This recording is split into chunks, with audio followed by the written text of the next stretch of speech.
Well, we have one more award now. This is another exciting award. This is the Innovation Award. This was first proposed by the Standards Oversight Committee in recognition that our standards really only recognize adherence to a minimum level of performance. But there are many, in fact, probably most aquaculture members of the value chain that are working on innovations, and we should recognize those. So beginning a few years ago, we offered an award, and we asked nominees to send in their ideas, and we have a panel of judges from the Standards Oversight Committee that judge these. And this award is sponsored by a company that I think is one of the most innovative in our business. And so I'd like to play a little video clip of Preferred Freezer. Actually, John Gallagher, the CEO, is at this cold storage, I believe, right now. Here you see automated pallet unloading. When trucks enter this robotic plant, there's no person that's there to receive the material. It automatically unloads. And this is during startup and testing. Normally this would be totally dark and robotic picking. This facility, I believe, has 450,000 square feet and can handle well over 100,000 pallets. And everything's totally automated and highly efficient.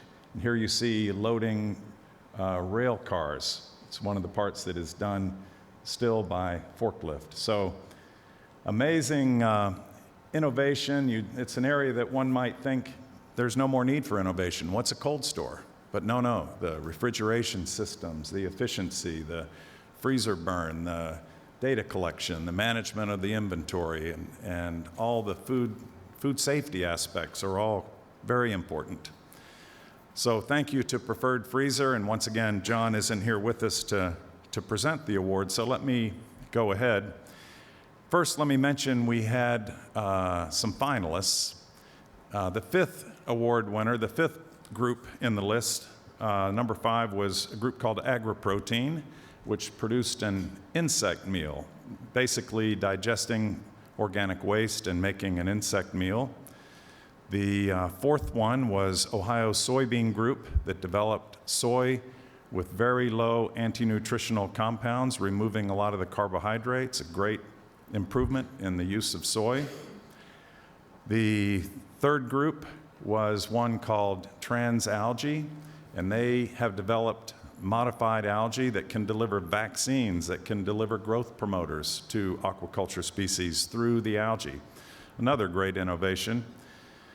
The number 2 actually was a Canadian group called Catalyst, and they developed technology for recycling water using duckweed. Basically, the duckweed plant absorbs the nutrients. The duckweed then can be fed back through the diets.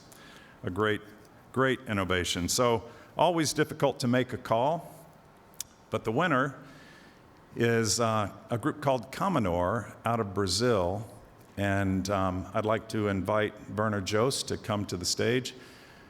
Camanor came up with an innovation that I think can revolutionize the shrimp farming business. They've studied how to raise shrimp in a totally closed environment, pond environment, but control all the variables and produce high yields very efficiently. All this may sound normal to you, but the remarkable part is to reuse the water over and over again, 4 or 5 cycles in a row on the same water. Very high yielding, very efficient, very stable. Well, what does that say about eliminating disease? Low footprint, the ability to put this kind of system anywhere. It's just a remarkable innovation. I know you're going to want to hear more about it. And I also want to mention that Werner was one of the very first founding members of GAA, maybe back in the late 1990s. So a Swiss gentleman, always leading the way on sustainability and social rights, way ahead of his time. And so let's welcome Werner Jost.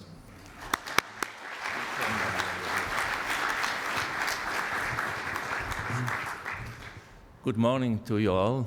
Thanks very much, George and Wally and the judges of the panel for the confidence they had in my project. So it's always very nice to gain an award, but I think for me it's something much more important.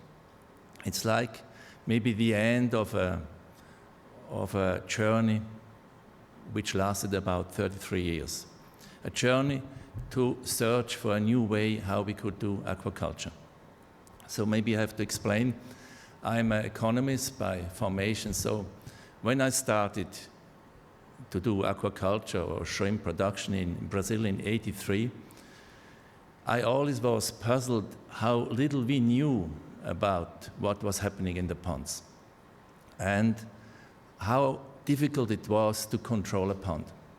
So in the last 30 years, we learned a lot how things happen, but we learned as well that in the end, low density, big ponds can't be controlled. So getting this award from such a prestigious organization as GAA, for me is like a proof that we made it, that we got to a solution how we can produce shrimps in a different way. So for me, that's very important. Thanks you very much. So I would like to bring to you a little bit what is AquaScience about. So we start with a short film that gives you an idea what it is about. So please, could you show it?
Camanor Produtos Marinhos, featuring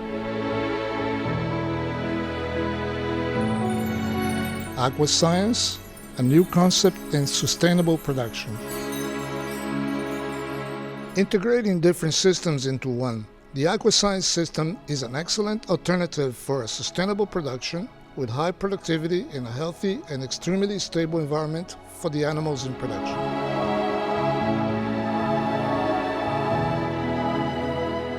The AquaScience system eliminates the possibility of environmental degradation by recycling nutrients and by the total reuse of water between production cycles, preserving natural resources and generating significant savings of inputs applied to the system, reprocessing waste, zero disposal to the environment, recycling and water reuse. The guiding principle of the AquaScience system is environmental stability for interaction with pathogens. Proof of environmental stability can be observed in the graphs comparing the variations in key water quality parameters obtained before and after the introduction of the system.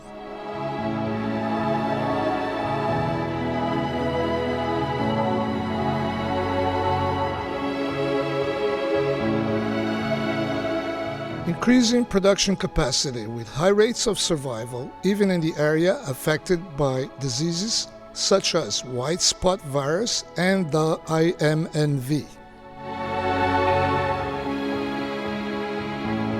All this stability is converted into a better performance of production when compared to traditional farming systems. As the results are obtained without the use of harmful substances and without the need for antibiotics, AquaScience makes a revolutionary system that enables a truly sustainable production.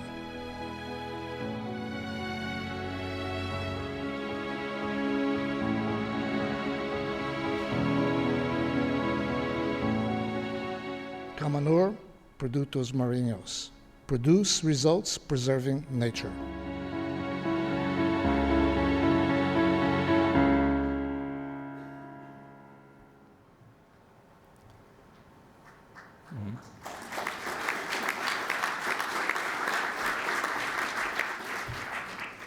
So before I go to some slides which show more details about our system, I would like to thank my two partners in Brazil. One is Marisa Sonehara. She is with me for the last 20 years, and she gives a lot of stability to our organization. And Luis Enrique Peregrino, he is the mastermind behind Aqua Science in the way that all the microprocesses which in the end make up the system, he is inventing and putting up. He's really a very special guy, and without him it would have been impossible to create such a system. So what made us create Aqua Science? In 2011, we were hit by white spot, so we lost about 95% of our production, and we were extremely hit by the white spot. So in the end, we closed down the low-density ponds. We couldn't produce, and our hope was on some small ponds, line ponds, which we were trying to produce under the Asian production protocols. But to our surprise, we were not successful. We had white spot in the pond all the time. We lost all the production. And so we had 10 cycles of production, which we lost all the time during the 2 years. So it was a very difficult time, especially financially. But in each cycle, we learned something new. And we adapted the next cycle always a little bit. So, for example, bringing tilapia in or working with covering the ponds with a shade cloth. So in the end, in the 11th cycle, we succeeded, and we first produced in a new technology, which we then called Aqua Science. So here you can see a unit. There are 2 ponds of about 4,000 square meters. They are all lined. In between, you have a treatment pond, an integrated treatment pond, and you have 2 smaller ponds, which are stocked with high-density tilapia. There is a central drain in all the ponds, and the water is circulating in this unit. So there is no water coming in, and there is no water going out during the cycle. And what is even more amazing is when we harvest, the water goes out through the gate, then we pump it into a reservoir, and after we clean the pond, we pump it back, and the next cycle begins. So now we are already in the 6th cycle without changing water. Here you can see the scheme we have seen in the films, but it was very quick. So we talked about the complete recirculation of the water. Up you have the pond where we have aerators, we have blowers, we work with biofloc, and we have a lot of probiotics. So what is very important in this system is to work with stable parameters. If that's it for oxygen, for pH, or for temperature, because this creates an environment which leaves the animal stress-free, and if it's stress-free, then it can resist to diseases. Because the pathogens are present, at least white spot we have in the pond. So if we lose the control of a parameter like pH, in 3 or 4 days, the pond is dead. So for us, it's extremely important that we can control these parameters. So there is no waste accumulation. You can see in the pond, bottom there is a central drain. It was called yesterday or day before as a toilet.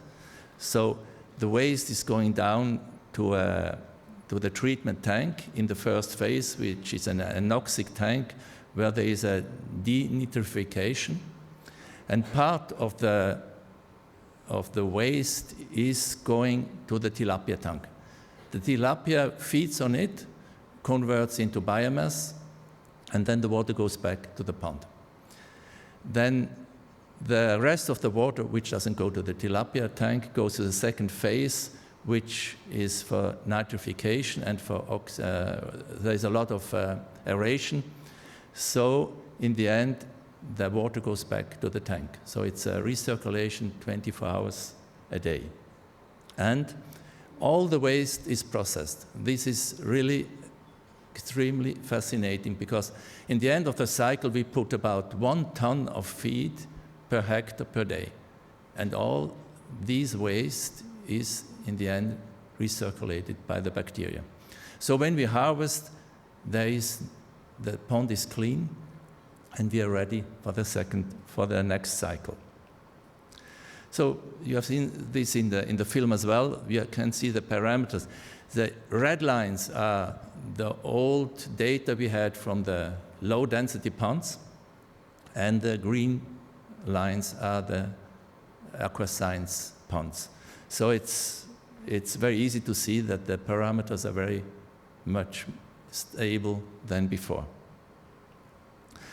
You can see the evolution of Camanor's productivity. The first cycle was about 10 tons, and within 2 years we could get up to nearly 46 tons in a cycle. I think it's really easy to go over the 50 tons. So if you think we have 3 cycles a year, term 50 tons, we have 150 tons per hectare and cycle. I would like to talk a little bit about high density in animal production. You can see here a picture of chickens, and it's very easy to see that there is very little space left. So I put 90% of the space taken, maybe it's even more, so it's really high density. If you compare this with our system or any system in aquaculture, if I take my example of 300 shrimps in the end of the cycle with 20 grams, there would be about a biomass per cubic meter of 6 kilos. These 6 kilos you can transfer in more or less 6 liters of volume of bodies if you put them all together.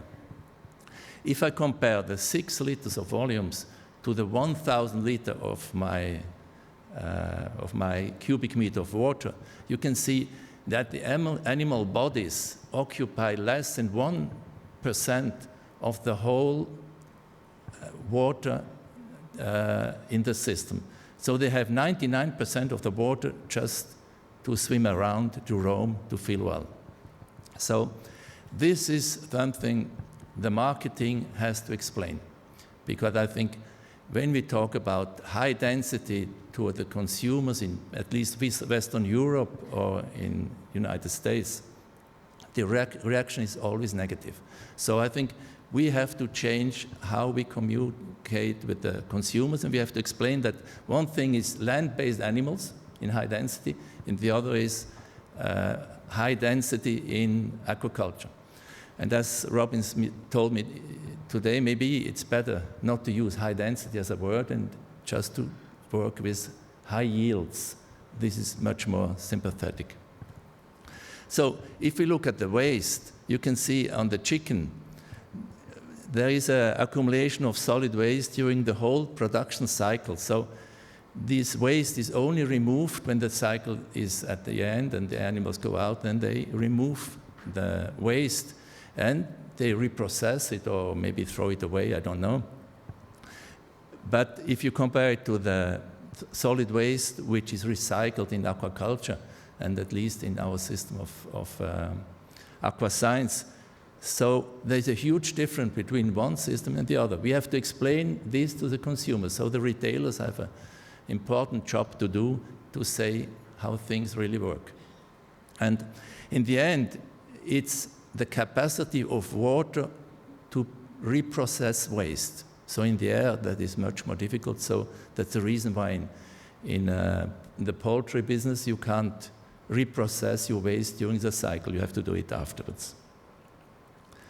So what are the further developments? We will make deeper ponds. So if we double the depth of our ponds, then we can double our production per hectare. So instead of talking about 150 tons per hectare a year, we can talk about 300 tons a hectare a year.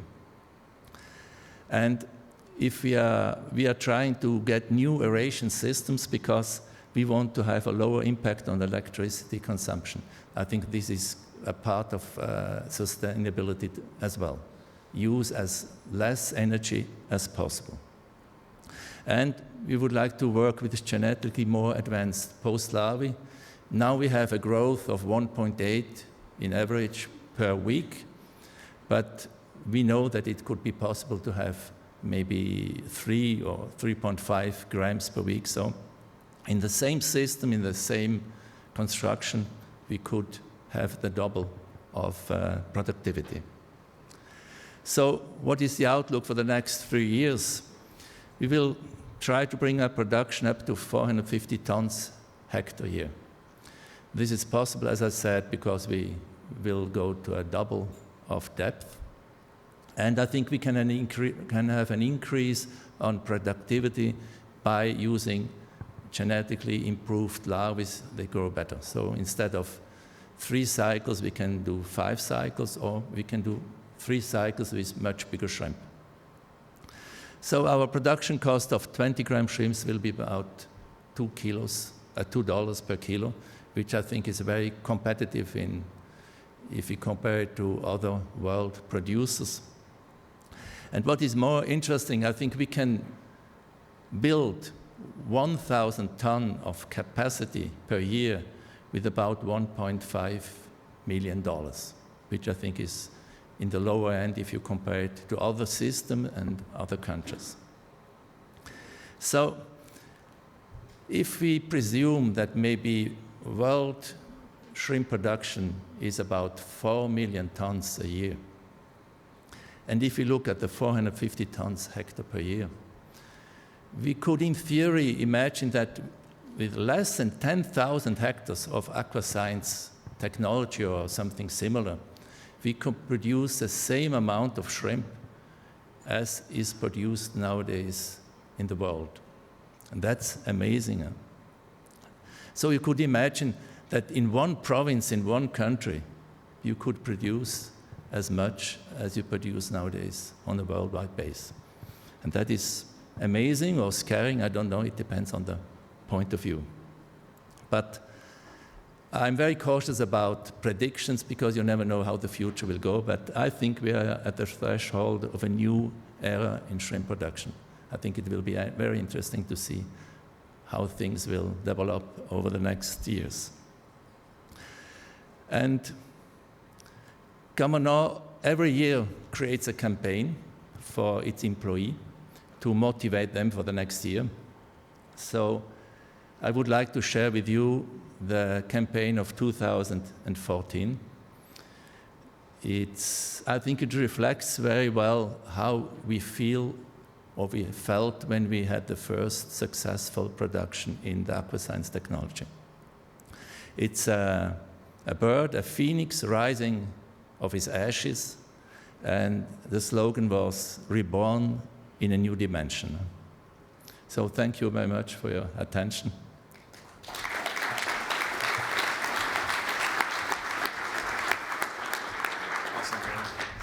Can we get a picture?